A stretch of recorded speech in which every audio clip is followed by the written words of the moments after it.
Again, Madam Joyce, yes, gambling is good when I win, bad when I lose. The narrative, the idea, is it really low? People who gamble even with their houses, with their cars, Kids, even with wives. even with their wives. Gamblers, you know? gamblers.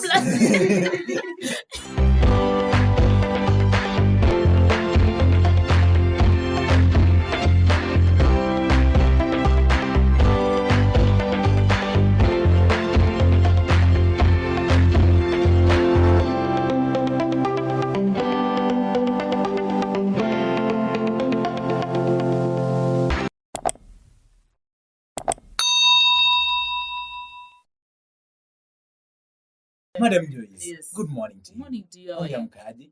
Salama. Kabisa. Kabisa. Who is Madam Joyce? Kuna mtu bado anakusikizanga tu lakini leo ndo ya kwanza. Madam Joyce is a psychologist.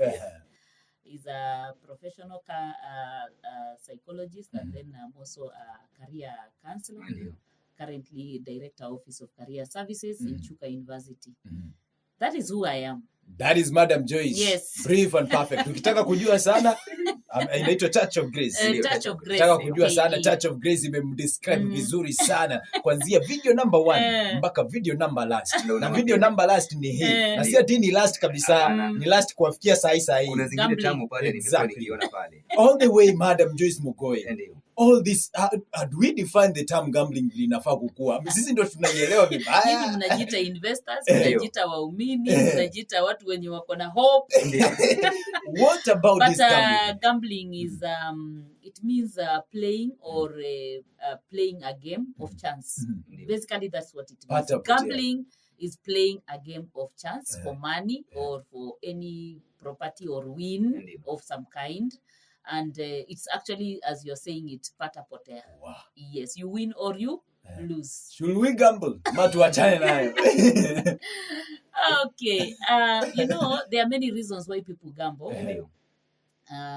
If you are gambling for fun and you gamble once in maybe a year or once in 2-3 months, like I know of a gentleman who used to a rural gentleman. He was living in rural area. So once in a while when he comes to Nairobi, he plays charity sweepstakes. Once in a while. But it is not a habit.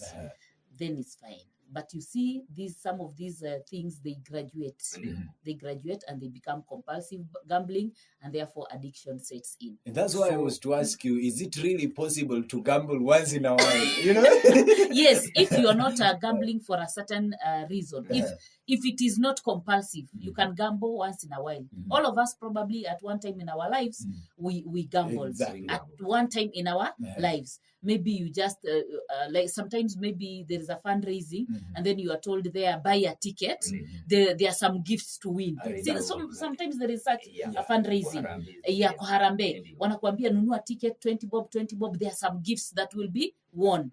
That is gambling, yes, but it is not something which is compulsive. You are doing it for a purpose to raise funds, and in the course you may get a reward, but if you don't get it, you are still okay, and you don't go back there. Ndo mwanzo tunaanza. Sijui ndugu yangu Shira. Ndo mwanzo tunaanza. Lakini niko na swali. Yes. Is gambling addictive? Yes. Gambling is addictive. Hata wakati unawin. Gambling is addictive. And actually the reason why gambling is addictive, it is because of that winning. Once someone wins, they get a rush of dopamine. They get a rush of dopamine. They feel thrilled. They feel excited. They can jump up and down. They are happy. And then, after some time, that rush dies down. The dopamine dies down. So what do? They gamble again. So when it becomes a habit now, it becomes compulsive and it becomes addicting because you are doing it to get that rush. You are doing it to get that excitement. You are doing it to get that thrill. So if you start doing it again and again and again to get that same rush, then it becomes addicting. This thing has been growing, Madam Joyce Mghoi. Yes. And of course, the dear listeners, staki tuende sana kama sijakukaribisha. Because this thing, Madam Joyce. Yes. Karibu sana msikilizaji. Kwanza, many people waliniambia sana msikilizaji. And of course, if you want to be part of this, 0114506611 is our SMS line. Facebook, Twitter pia iko. Madam Joyce. Yes. Kuna pale a student, a youth ambaye yeye kazi haiko. I'm surviving through gambling. Can we survive through gambling? Now, there is something that we need to know about gambling. whoever has set up a gambling company or a gambling organization is a businessman. That one we need to put in our mind. And any businessman does not sell at a loss. Any businessman sells at a profit. Yeah. So this is a business. This is a business, and the people that have set this business, they are gaining some income. Other than these people gaining some income, the government is also getting tax there. Because any business which is legal, you must pay some tax. Yeah. So just make sure that, just know that when you are gambling, you have to, the owner has to make some profit and the government has to take some tax. So once you know that, then you know the chances of you winning continuously and making it as a business, it is out of question. Why? Because you will win sometimes and you will lose big. Exactly. You will win some little and you will also lose big. So it is, if you accumulate all the money that you have used for gambling and all the money that you have gained yourself, sometimes it may be you have spent more than you have gained.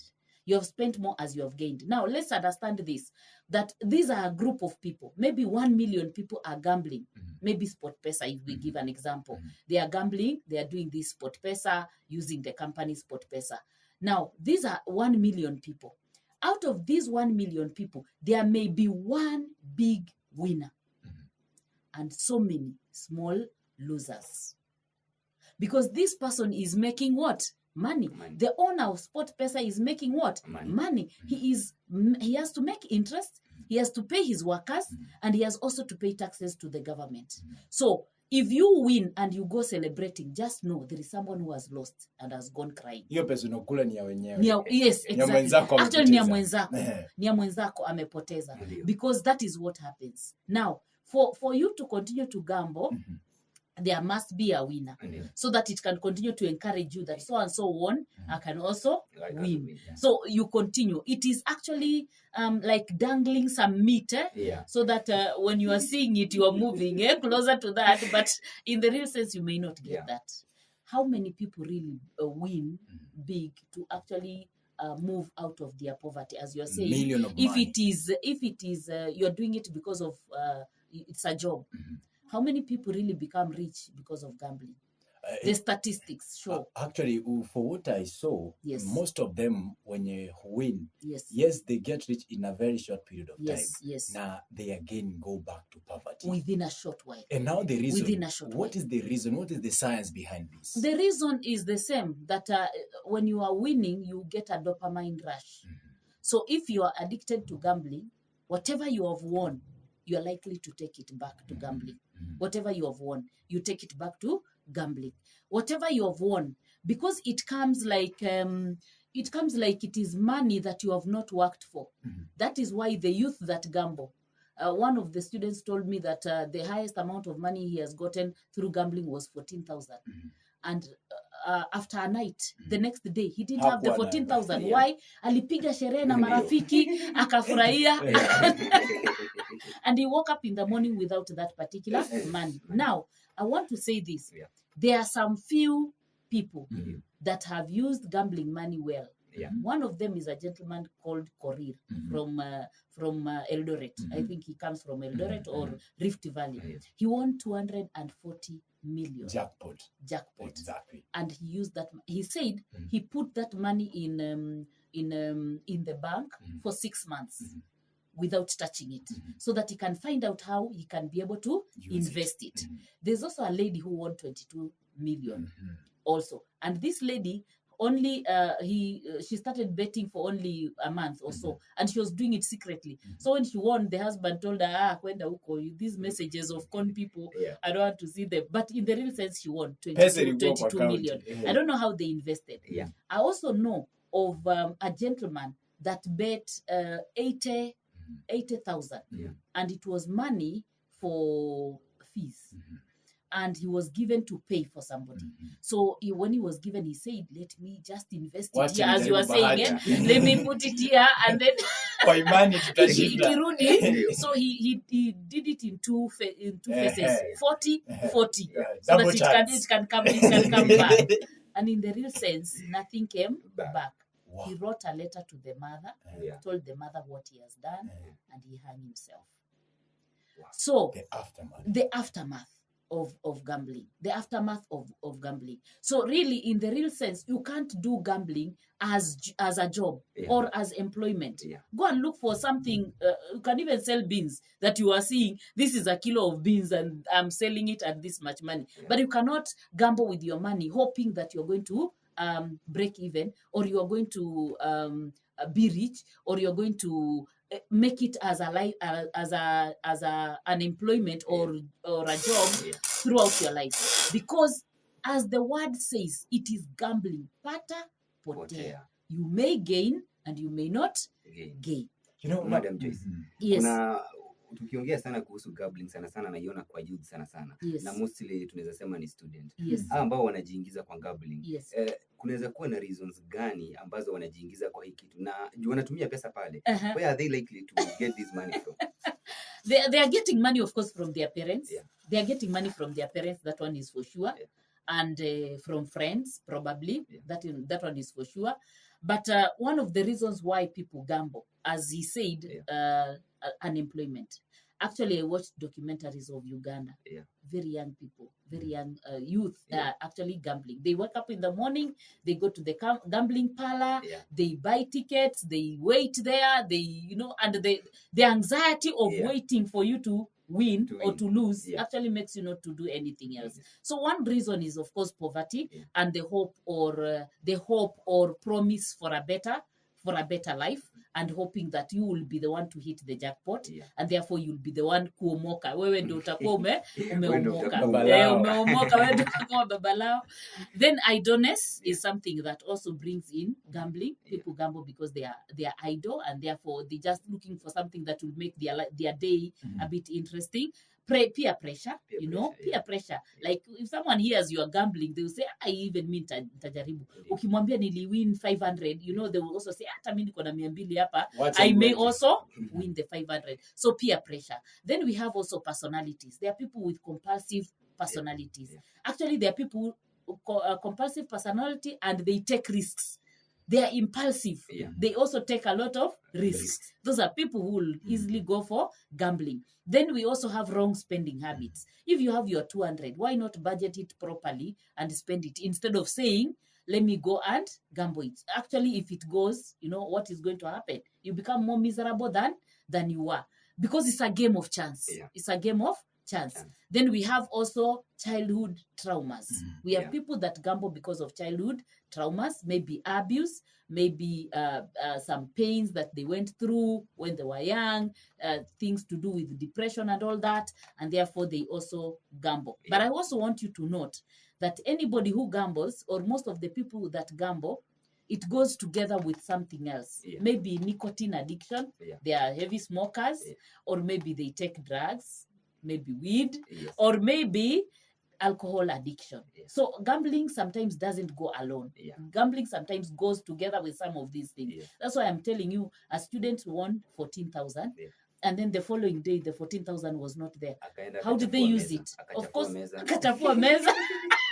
So it went together with what? With alcohol and probably drugs. You never know. So gambling goes together with something else in most cases. It can go alone, but in most cases it goes together with something else. Then people who also, if we say it goes with something else, there are people who probably you drank your fees. So umebaki na kidogo. Unajiambia nikiweka hii kwa gambling, maybe itarudi ile ingine nimefanya nimetumia. So again, it goes with that. You know now the problem, madam, that sometimes comes out to be a major problem is when those people that are employed, you have your own money, salary, business, but you're still gambling.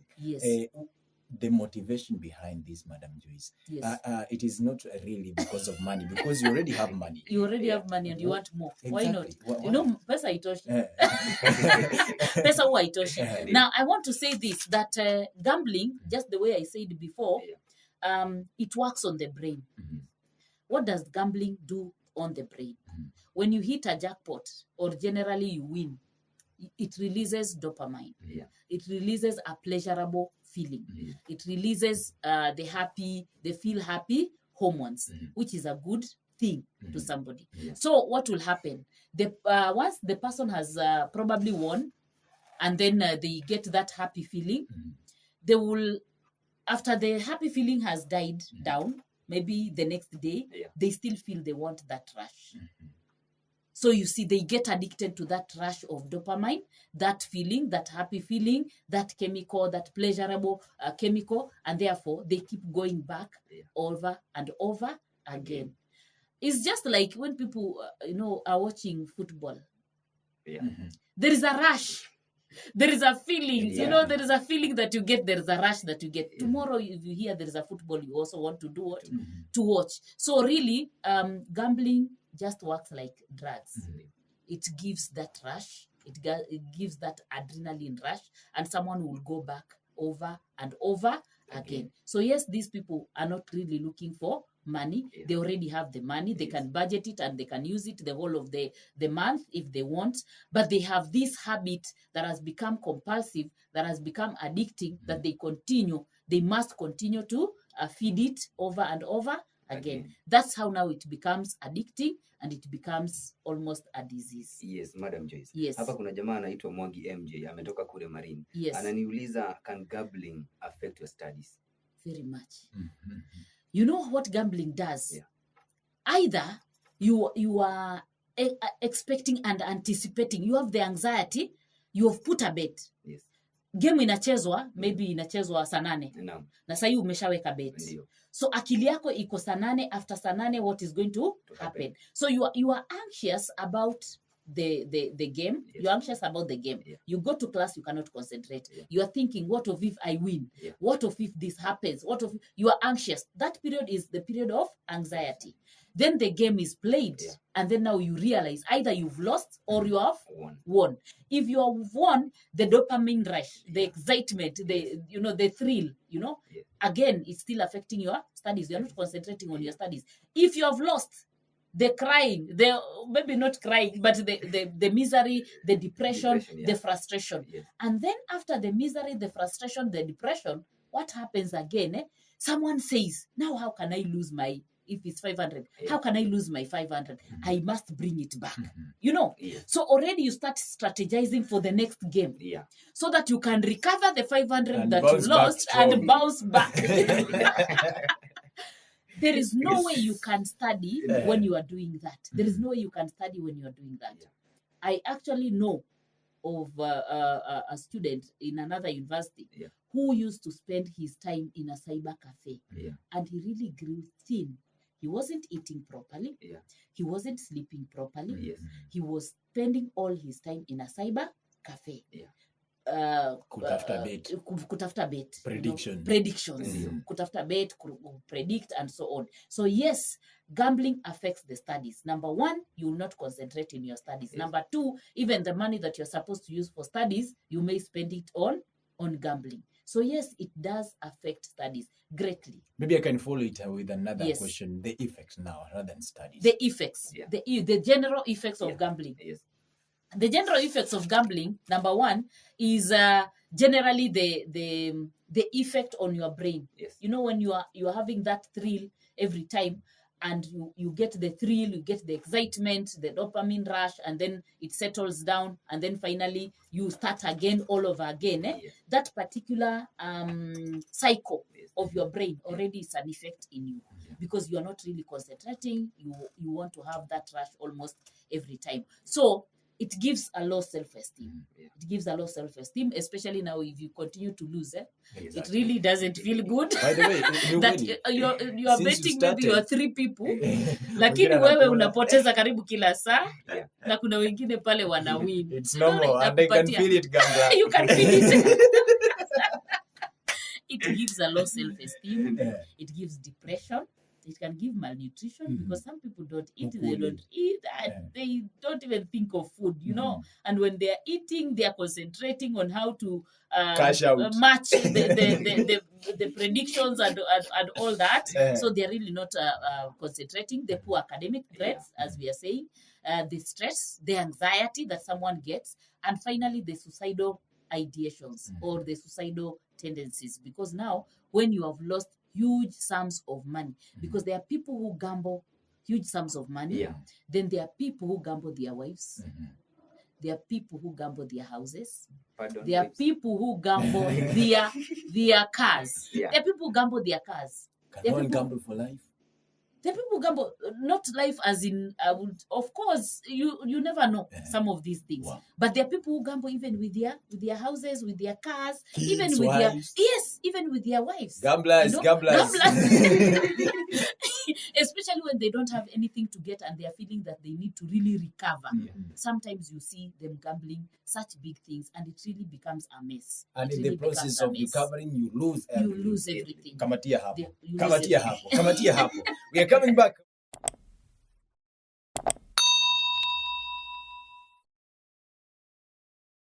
We are here back again. Madam Joyce, yes. Gambling is good when I win, bad when I lose. The narrative, the idea, is it really logic now? I think, people will be happy if you have money, irrespective of where you're getting that money from. People will actually be happy, unfortunately. Why? Because people have a lot of needs for money. So that's why they will celebrate with you when you have actually won, because now you've brought in something and they'll be happy because of that. But when you lose, there's nothing that they're going to gain. So therefore, they will not celebrate with you. If anything, they'll tell you are foolish. Why did you even gamble? Did you even think you're going to win? And so on. They will throw words here and there. But when you win, they'll be happy because people like money and people enjoy when someone has money and they know they are going to benefit from that kind of. Yes, they are going to. Ndio utaitwa kiongozi, mkubwa brother, all those nice kaka, mtu wangu, wengine watasema ninakujua, tulikuwa tunajuana, hata all that, because people people like being associated with success. People like being associated with success, and people like being associated with those people that have made it in life. That's why they will celebrate with you when you win, and they will not celebrate with you when you lose. They will not celebrate with you. Actually, basically, that is the reason why they do that. Wow. But whether gambling is good or not good, the reasoning I have told you, whoever started the business of gambling is a business. That's a business. They must have a profit. And the government must be paid taxes. So if you win, just know there is someone who has lost. If you win, there is somebody who has lost. And if you look at the money that the winners or the punters win, and the money that remains with the owner of the businessman, and the money that goes with the government. I saw Uganda doing the breakdown, and they said that the government goes with 18%. The owner of the gambling place goes with 43%, and then the rest is what now circulates around. Hiyo mnapatiwa kidogo kidogo so that tomorrow you can continue to come. I don't know. Are you seeing what percentage that is? 43 and 18. How much is what percentage is that? 61%. 61%. So what has remained? Just 39. 39, 38. 39. Only 39% is what goes to the punters. 39% of what you put in, all of you, cumulatively, all of you. If you are 1 million people gambling, whatever money that you have put in, only 39% comes back to you. 18% goes to the government, and 43% goes to the owner. No, there are some people, Madam Joyce. Are you seeing that? Yeah, actually. Actually, someone said, okay, this is not a very good word to use, but let me use it. Someone said, ujinga ni 1 million poor people contributing or paying 50 bob every day to this gambling one rich person. Only for this rich person to do a random, pick and to award one of them. One of these poor people is awarded with probably, a certain amount of money. So all these other poor people celebrate and say, tomorrow it will be me. What is the percentage? What is the percentage? What is the chance that you will actually win that amount of money? There are people who die before they have hit a jackpot. And what if you are the only one contributing each and every day? You've never won for the last 10 years. You've never won. Yeah, you continue to contribute and you've never won. So really, let people go back to work. Let people work instead of relying on gambling. Just the way the word says, it's a gamble. Pata potea. Watu wakifanya kazi, you know, there's some people feel that they are exempted out of this betting. And when we talk about betting, watu wanaona ni kama ni betika, SportPesa peke yake. What are some of the forms? Sio peke yake. Hata kucheza pool. It is still gambling. Manake unaweza win, unaweza usiwin, si ndio? And sometimes people play pool the whole night. The whole night they are playing that pool. You know, you're not sleeping, you are there playing, and sometimes you may lose a lot of money, and there are other people that also win. I can see him laughing. Is he a victim? So that is also gambling.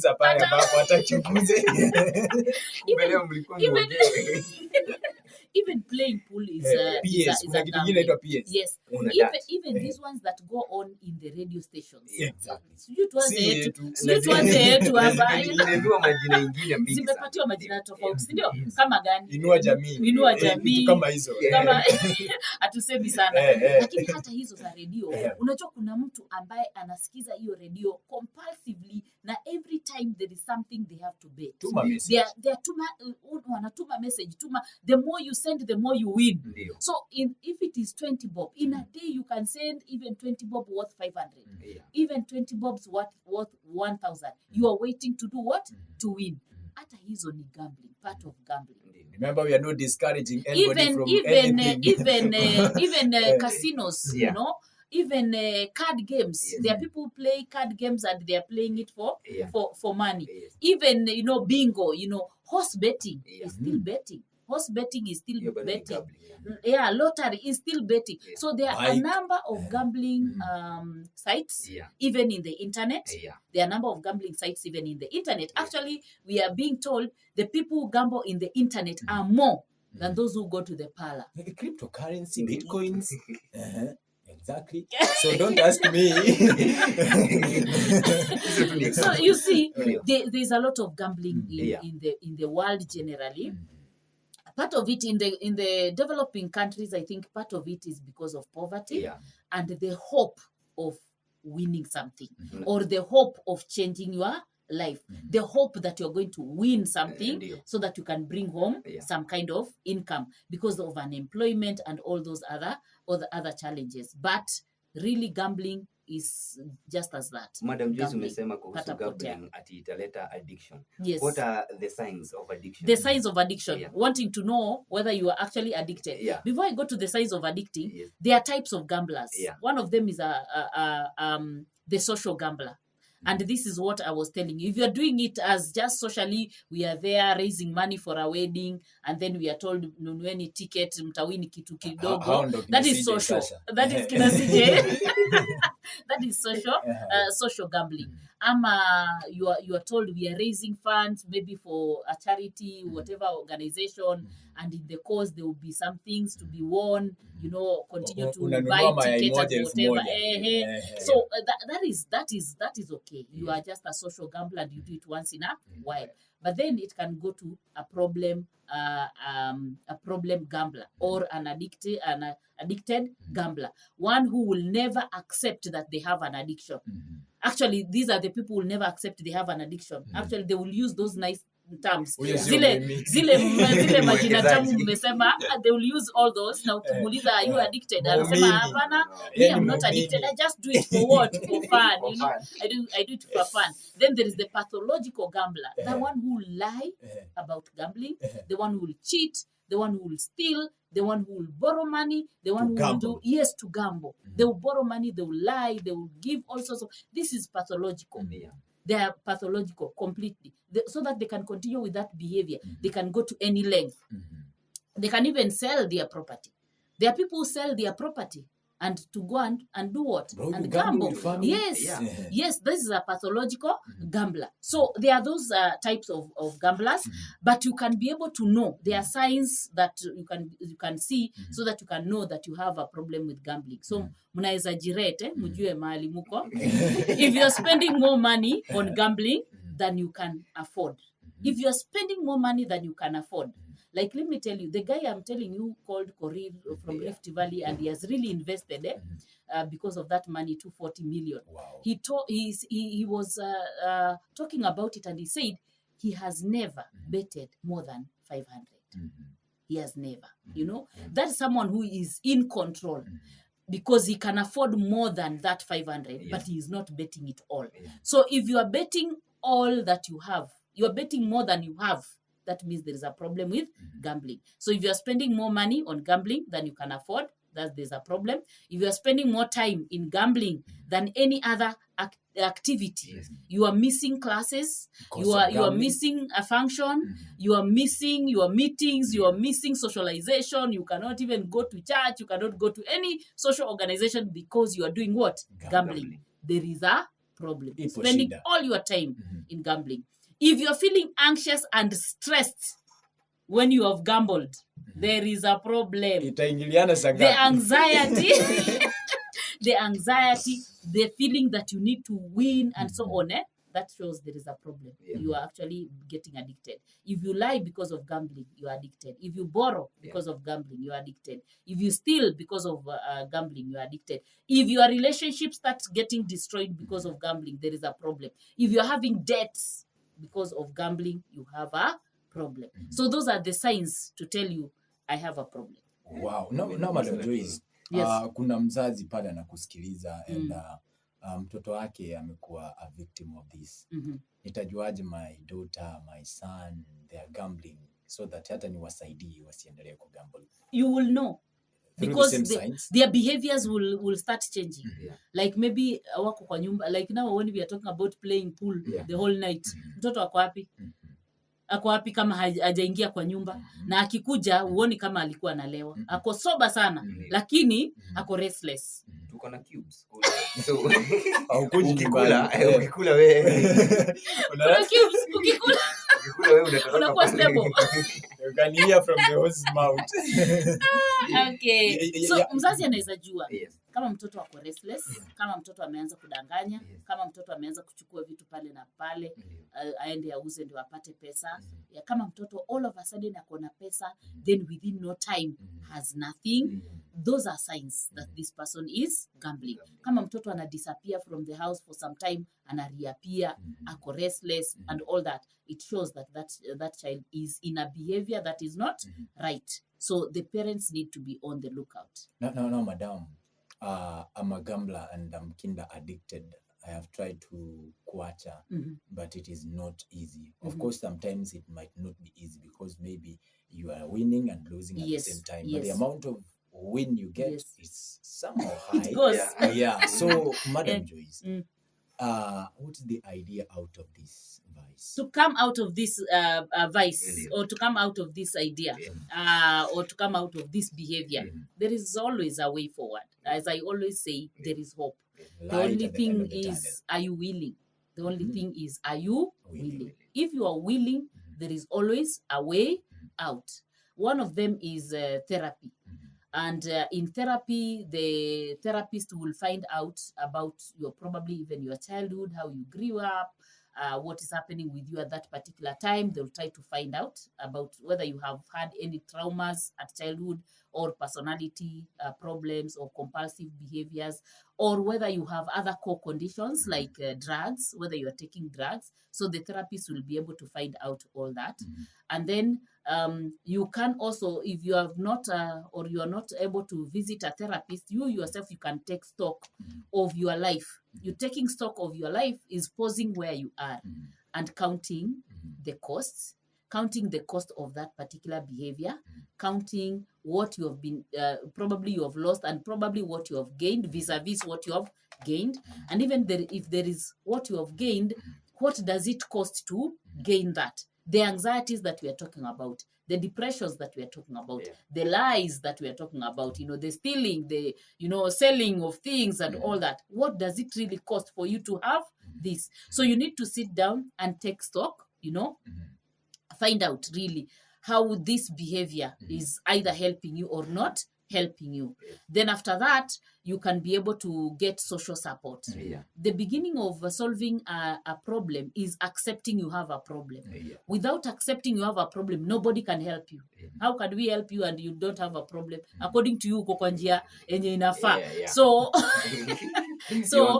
you are on the right track. So nobody can actually be able to help you. So the first thing is to accept that you have a problem. Then once you've accepted you have a problem, you share with those that are not using.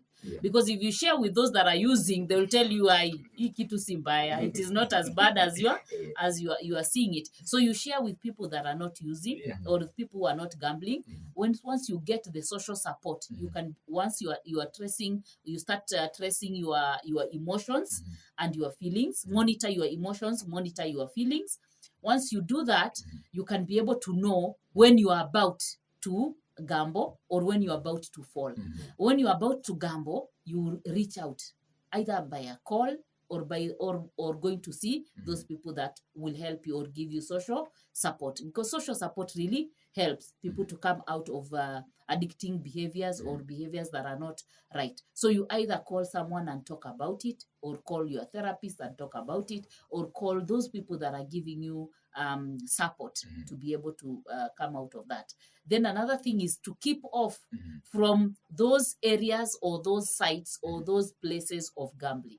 Like if you want to stop gambling, huwezi enda hapo kwa gambling pala useme unajua mimi si gambo siku hizi na nimekuja tu kuangalia. Kuna kauongo hapo. Are you seeing that? So you keep off the sites, you keep off the places where gambling is taking place. Because if you don't keep off, you are likely to go back to the same behavior. So you monitor your emotions, you have social support, you keep off the betting sites, or even you block the betting sites or the gambling sites if you are using internet, taking stock of yourself, taking stock of what you have gained and what you have lost, visiting a therapist. All those can be able to help someone. Your last word, Madam Joyce Mghoi, because I can see our time is almost up, to the stakeholders. Don't let gambling society, parents, don't let gamblers. Gambling take the best of you. Don't let gambling take the best of you. The government, I have no word for them, because they may be looking for taxes. They might be as well looking for money, gamblers. They may not, but it's good to control. There must be some kind of control, especially 18 years and above. 18 years and above. And then, I've realized there are some pubs even outside the country that are very good. That if they see that you have taken more than maybe 5 beers or 5 bottles of alcohol, and they are seeing you are becoming excessively drunk, they stop selling to you. They just tell you, not today. Just Kenya. Go. Not today. Hiyo si Kenya, as they say. Or hiyo si, there are some unscrupulous business people who will sell to you even when they can see you are down. They'll continue to sell to you. So for me, I'm saying, if the government can have some kind of control, even in these betting parlors, they can have people there that are able to study people's behavior. When they see now you're becoming pathological, that this thing is, for you, it's becoming like it's going to make you crazy, then they can stop you from betting, or they can advise you against betting. So if they do that and they put some kind of control, then will be good to go. Hello gambler, imekupata vipi? Sisemi kitu. Dakika ni 57 zimekata baada ya saa 2, msikilizaji. Asante sana Madam Joyce. Thank you. Tukutane tena next Tuesday.